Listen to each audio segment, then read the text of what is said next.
नमस्कार, आप देख रहे हैं मृदुल पत्रिका टीवी और मैं हूं आपके साथ तनुबाल। पटौदी उपमंडलीय नागरिक अस्पताल परिसर में स्वास्थ्य मेले का आयोजन किया गया, जिसमें आमजन को एक ही छत के नीचे स्वास्थ्य सेवाएं मुहैया कराना मेले का उद्देश्य रहा।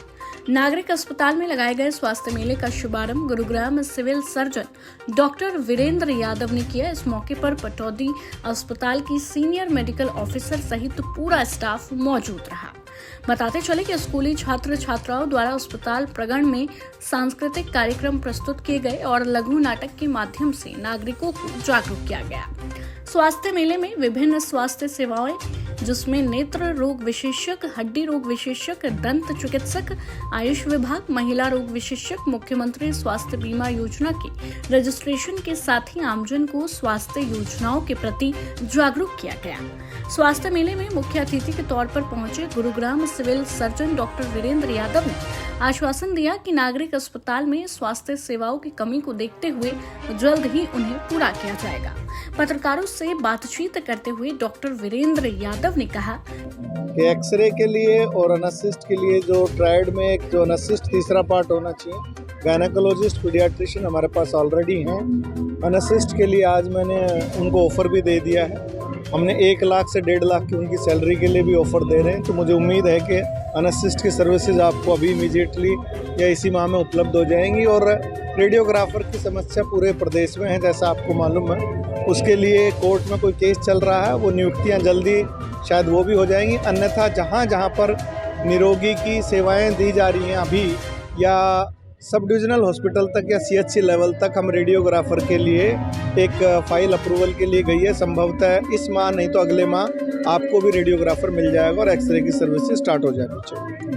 एक अक्सर जो है ना दवाइयों को लेकर के बड़ी समस्या रहती है कि हॉस्पिटल में स्टॉक नहीं रहते। दवाइयाँ वेयर हाउस से आती हैं, उसके लिए हमने एक बड़ा क्लियर कट मैसेज इनको दिया हुआ है कि अगर आपको उपलब्धता उस वक्त नहीं है तो सिर्फ जेनरिक मेडिसिन का नाम इंश्योर करें, कोई ब्रांड का या किसी पर्टिकुलर उसका नाम ना लिखें। और जब तक वेयर हाउस से स्टॉक उपलब्ध नहीं हो पाता तब तक अगर आपको मैंने स्पष्ट दिशा निर्देश है, एक बार दोबारा से आप कर दीजिए कि सिर्फ और सिर्फ जेनरिक ब्रांड से दवाइयाँ अगर मरीज़ को आवश्यकता है तभी कहा जाए लेने के लिए।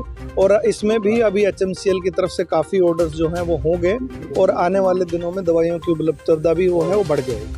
अक्सर मैं देखता हूँ कि रात को जब एम्बुलेंस के लिए फ़ोन किया जाता है ना, तो आधा पौन घंटे तक इंतज़ार करवाते हैं और लास्ट में जो है प्राइवेट एम्बुलेंस के माध्यम से पेशेंट जाते हैं। तो एम्बुलेंस के स्टाफ को बढ़ाने के लिए भी हमने रिक्रूटमेंट के लिए हम 45 जो है एम्बुलेंस ड्राइवर्स की और हमने रिक्रूटमेंट करने के लिए कह दिया। जल्दी HKRNL से अगर 45 ड्राइवर्स हमें और मिल जाएंगे तो एम्बुलेंस आपकी यहाँ स्टैटिक ज़रूर रहती है, लेकिन वो मरीज़ लेके जाती है। अब बल्कि हमने 2 एम्बुलेंस का प्रावधान आपके यहाँ किया हुआ है, लेकिन स्टाफ का जैसा मैंने बताया 45 के करीब और ड्राइवर्स हम जिले में रखने जा रहे हैं। इन सर्विसेज में भी मुझे उम्मीद है कि इसी फाइनेंशियल ईयर में इसमें भी सुधार हो जाएगा। कि दवाइयों की कमी से जूझ रहे अस्पताल के डॉक्टरों को सलामी दी जाती है। जेनेरिक मेडिसिन ही लिखे, किसी ब्रांड या कंपनी का नाम ना लिखे। एम्बुलेंस की सुविधाओं से जूझ रहे अस्पताल पर उन्होंने कहा कि एम्बुलेंस स्टाफ को बढ़ाने के लिए रिक्वायरमेंट दी हुई है। स्टाफ की कमी की वजह से एम्बुलेंस समय पर उपलब्ध नहीं हो पाती है। जल्द ही इस कमी को पूरा कर दिया जाएगा। मंडल नागरिक अस्पताल में एक हेल्थ मेला का ऑर्गेनाइजेशन किया है, जिसमें विभिन्न प्रकार की स्पेशलिटी जो हैं वो अवेलेबल थी फ्री ऑफ कॉस्ट। पहले 5 रुपए की पर्ची जो हरियाणा सरकार की लगती थी, आज वो भी नहीं लगी है। सारी स्पेशलिटीज़ के जो लोग थे वो यहाँ उपस्थित रहे। सुबह 10 बजे कैंप शुरू हुआ। CMO सर का भी आगमन हुआ। CMO सर ने हमें आशीर्वाद दिया। इसी तरीके से पटौदी में आगे भी हेल्थ कैंप्स लगते रहेंगे और इसी तरह हम आगे बढ़ते रहेंगे। बहुत बहुत धन्यवाद। आज जिन हेल्थ को लेकर के वो थे, वो कौन से डिपार्टमेंट थे यहाँ पर? सर मैं 1 नंबर से अगर शुरू करूँ तो 1 नंबर पे कोविड-19 वैक्सीनेशन और वैक्सीनेशन का कैंप था। दूसरे नंबर पे मेरा ही नंबर था क्योंकि नेत्र विशेषज्ञ का था। तीसरे नंबर पे हमारी डॉक्टर ज्योति डबास बैठे हुए थे, गायनेकोलॉजिस्ट जो हैं। चौथे नंबर पे डॉक्टर नरबीर जो पेडिटिशियन है।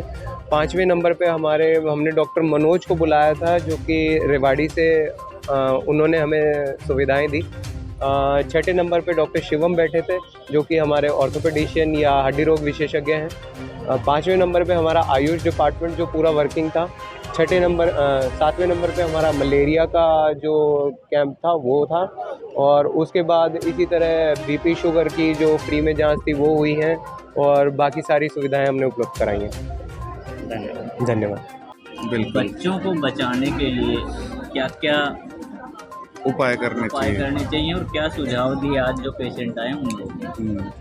देखिए, अभी सर्दी के मौसम में सबसे ज़्यादा ज़रूरी है बच्चों को कवर करके रखना, मतलब उन्हें पूरी तरह कपड़े पहनाना, टोपा पहनाना, हाथ में मोजे पहनाना और बिना चप्पल के या जूते के नहीं घूमने देना।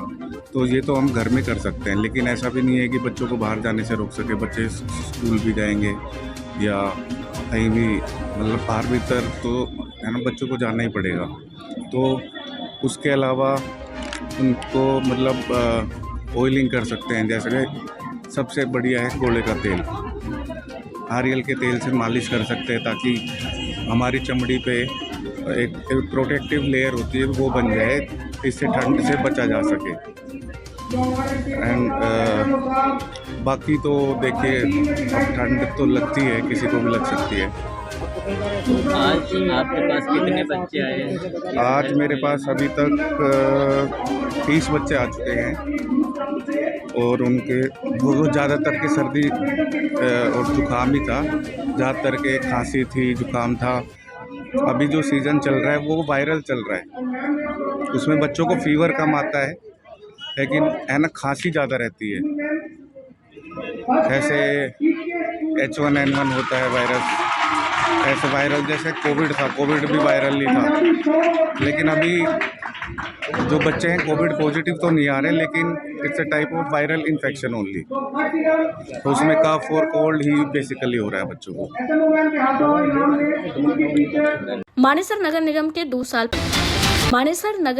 2 साल बेमिसाल या बेहाल। दैनिक मृदुल पत्रिका का विशेष कार्यक्रम मानेसर नगर निगम के 2 साल बेमिसाल या बेहाल। वहीं हमारे संवाददाता द्वारा विशेष ग्राउंड रिपोर्टिंग। आज भी चैनल को सब्सक्राइब करें ताकि सबसे पहले खबर आप तक पहुंचे। देखते रहिए मृदुल पत्रिका टीवी।